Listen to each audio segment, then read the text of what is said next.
DNA data bank successfully matches and solves 60 criminal cases. Khazanah to further lower down debt by year-end.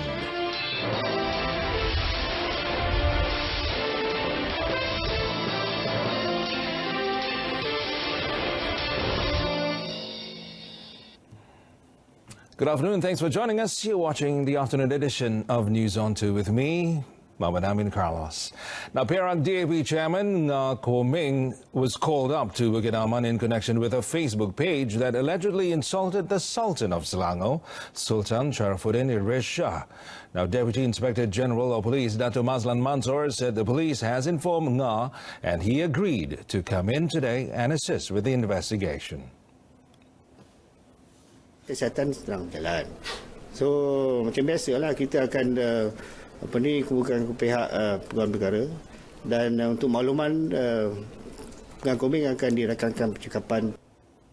Dato' Mazlan also confirmed that police have opened an investigative paper under Section 4, Subsection 1 of the Sedition Act on the owner of the Facebook account on 2nd October. This was following the police report lodged at Shah Alam Police Headquarters in Selangor on 1st October over the Ngah Ko Ming superfans page, which allegedly insulted the Sultan of Selangor. However, Ngah, who is also Teluk Intan Member of Parliament, denied of having any relation with the Facebook account. On another note, Dato' Mazlan revealed that the DNA data bank has enabled the police to solve 60 crime cases by matching the DNA samples. Among others, it has helped to solve a 20-year-old rape case. Kes rogol yang mana daripada penjenayah ni sudah berada dalam penjara menerima hukuman yang lain. Tapi daripada matching DNA ni, kita dapat trace kes rogol yang sebelum dia masuk di penjara tu, dan ini satu analisa yang paling baik dan saya percaya telah pun diambil tindakan pendakwaan hasil daripada ini. Ini something yang satu perkara yang boleh kita meyakinkan mahkamah, iaitu forensik sains ni tidak boleh menipu. Dato' Mazlan said the 60 DNA samples was obtained from about 100,000 DNA samples collected by the databank since its inception in 2013. The 60 matches had turned out to be crucial to numerous criminal investigations. He told a press conference after launching the National Forensic Symposium for Law Enforcement at the Police Training College. The symposium was also attended by about 500 participants from various agencies, including panelists from the United States and Spain. Well, 42 Chinese citizens were arrested in a raid at a bungalow in Taman Ampang Jaya, Selangor, believed to be involved with a gambling syndicate. And Ampang Jaya Police Chief ACP Nur Azmi Yusof said all suspects were aged between 17 and 35. Seperti yang saya beritahu, untuk di Ampang Jaya ni, mereka ada tangkapan baru. Dan mereka dipercayai baru berada di Malaysia lah. Sebab sebelum ni memang hasil soal siasat secara verbal mereka mengaku baru seminggu saja mereka berada di sini. ACP Nur Azmi was speaking to the media at the Ampang Jaya Police Headquarters. All suspects were also found to be without proper identification or legal working permit. Police also seized 28 laptops, 50 handphones, 2 modems, 2 internet routers and 19 notebooks. The leader of the syndicate, a Chinese national known as Xiang Shi, was not around during the raid. Now, all suspects were remanded for 14 days under Section 4, Subsection 1, Subsection G of the Common Gaming Houses Act 1953, Section 6, Subsection 1 and Section 55, Subsection B of the Immigration Act 1959-1963 and Rule 39, Subsection B of the Immigration Regulations 1959-1963. Well, Khazanah National Berhad is to further pare down its debt to between 35 to 40 billion ringgit from 47 billion ringgit by year-end via continued assets disposal and investment sales activities. Well, the Economic Affairs Minister, Dato' Sri Muhammad Azmin Ali, said the disposals and selling exercise to reduce Khazanah's debt, according to him, have proven successful to date as the country's sovereign wealth fund is on track on lowering its debt to 47 billion ringgit from 55 billion ringgit a year ago. Khazanah, that is also crucial that we have to manage well, as it at least now we managed to reduce from 55 billion to 47 billion ringgit, and we are trying to see we can reduce further to 35 to 40 billion. So it will not be used to reduce the government's debt, right? The proceed. In the long run, if we can give better dividends to the government, that would help the government to reduce our debt. He said this after delivering the opening speech at Khazanah Mega Trend Forum 2019 Kuala Lumpur. Dato Sri Muhammad Azmin was commenting on Khazanah's recent aggressive move of selling assets. According to him, it's not something out of ordinary, as for the last 10 years, Khazanah has been selling assets worth about 65 billion ringgit. He noted that the asset selling must be based on strategic consideration based on the market situation, which creates value to the assets. Pakatan Harapan has proposed some changes to Budget 2020, which will be tabled this Friday. And Prime Minister Tun Dr. Mahathir Mohamad said the changes were suggested by the coalition's Presidential Council meeting held yesterday at the Yayasan Kepimpinan Perdana in Putrajaya. The Premier, who is also Pakatan Harapan chairman, said the contests of the budget were hotly debated and discussed at length during the coalition's Presidential Council meeting. Kita cakap panjang dan amat lebar berkenaan dengan belanjawan 2020. Pendapat berbeza-beza di kalangan kita dan ada sedikit-sedikit perubahan dalam bajet ini yang dicadangkan, dan diharap Menteri Keuangan akan mengambil kira pandangan ini dan membuat pengumuman dalam ucapan. He was speaking to the media after chairing the meeting in Putrajaya. When asked what was the proposed changes, he, however, refused to elaborate further. On another note, Tun Dr. Mahathir said the immediate abolition of toll cannot be carried out as it requires purchases to be made by the government. Now, in a statement released, he said this was based on an in-depth study conducted on this matter.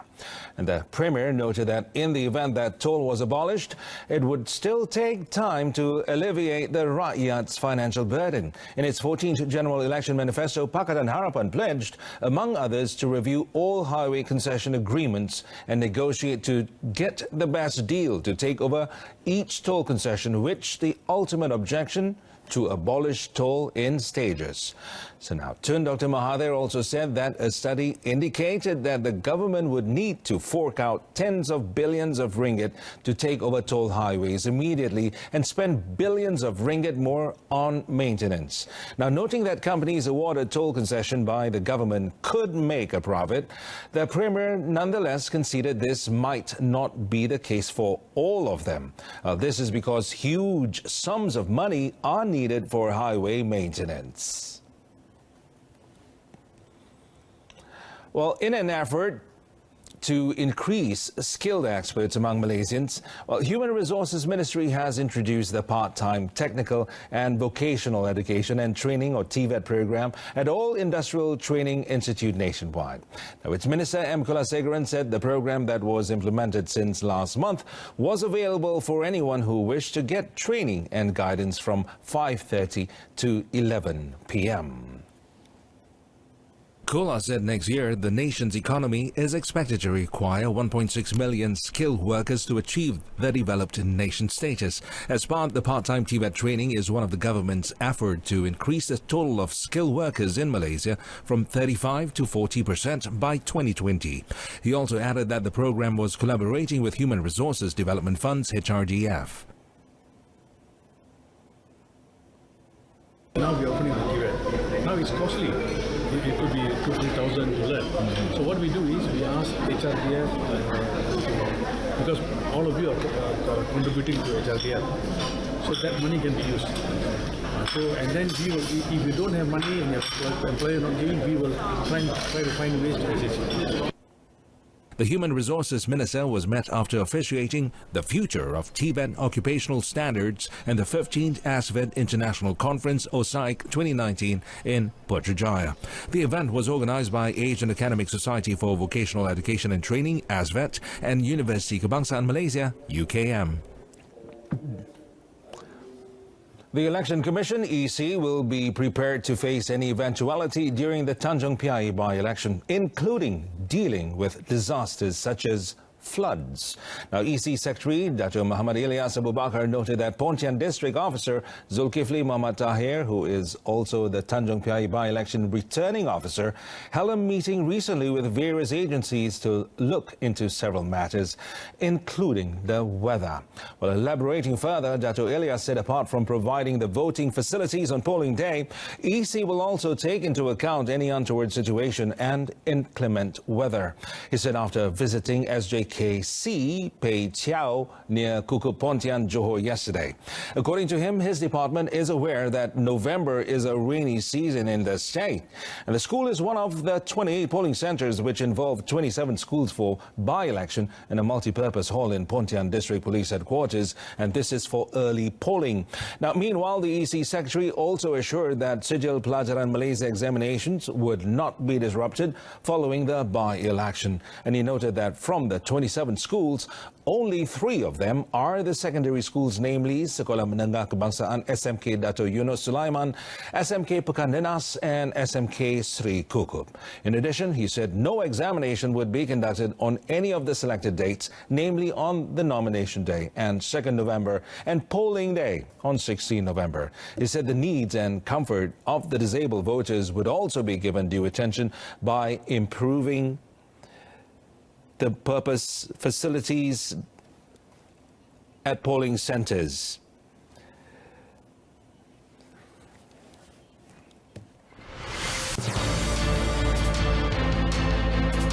Coming up next, Food Panda to stick with new payment scheme for now.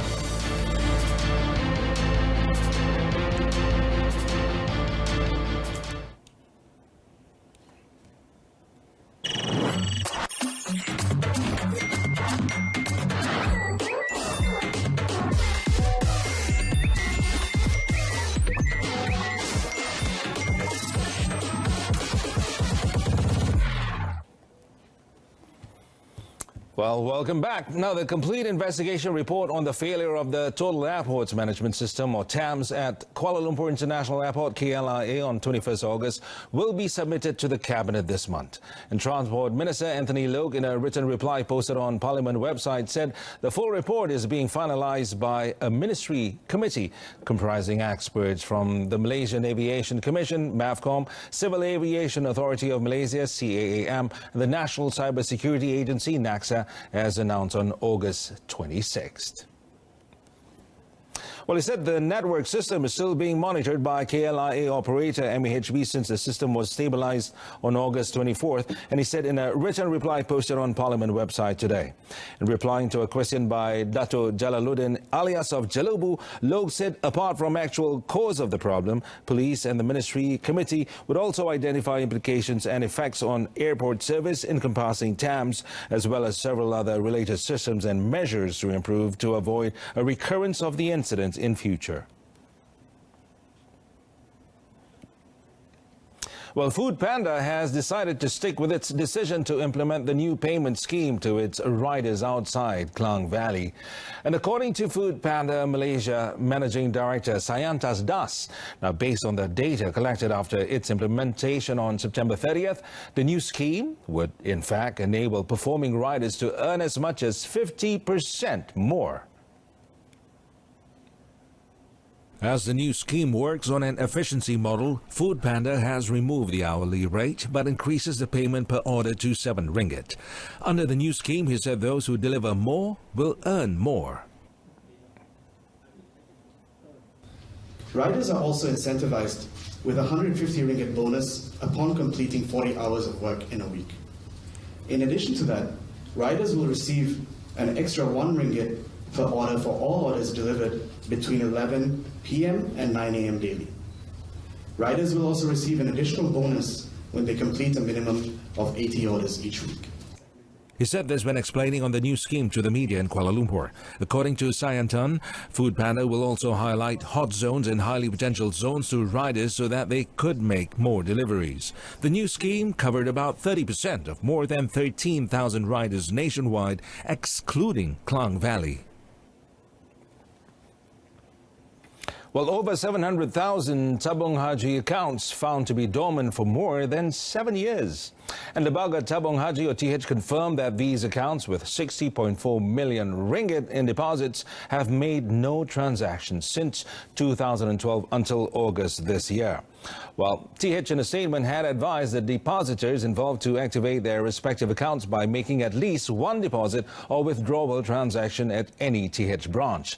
Activation can also be made by conducting online transactions with any of TH's strategic partners, namely Bank Islam, Bank Rakyat, Maybank and CIMB nationwide. And according to the statement, accounts that remain inactive after 1st November will be transferred to the dormant or inactive accounts group. However, the amount transferred to the dormant account can still be claimed and paid to the TH depositors under the provisions of Section 23, Subsection 2 of the Hajj Act 1995.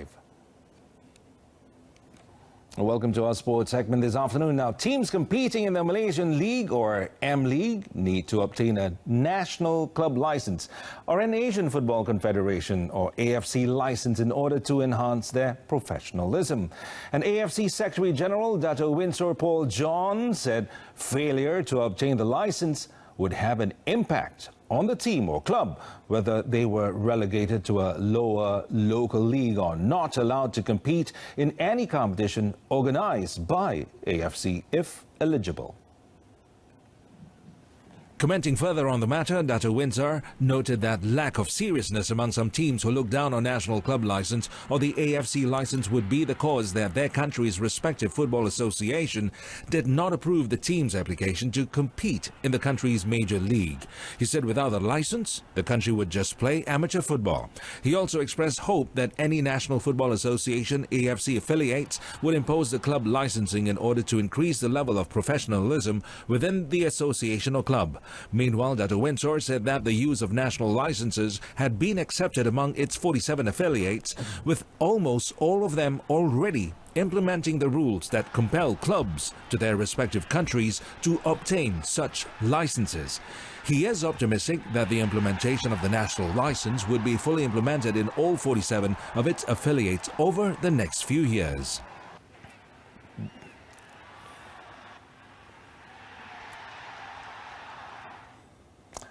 Now, the prestigious Asian cycling tour race, Le Tour de Langkawi, or LTDL, will return to Sabah and Sarawak after 23 years in its 25th edition with a new racing status, professional series or pro series introduced by the International Cycling Union, UCI. Now, the race was last held in Sabah and Sarawak during its second edition in 1997.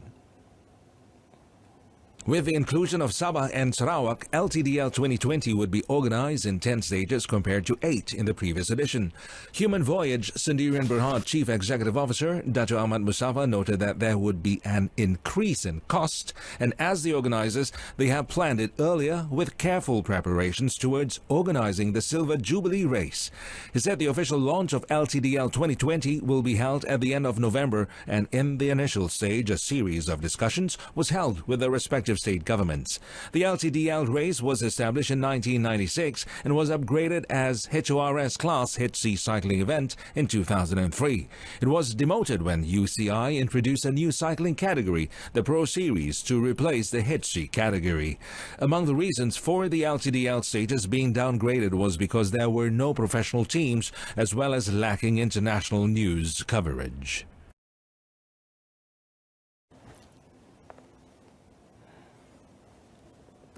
And with that, we conclude this afternoon's edition of News on 2.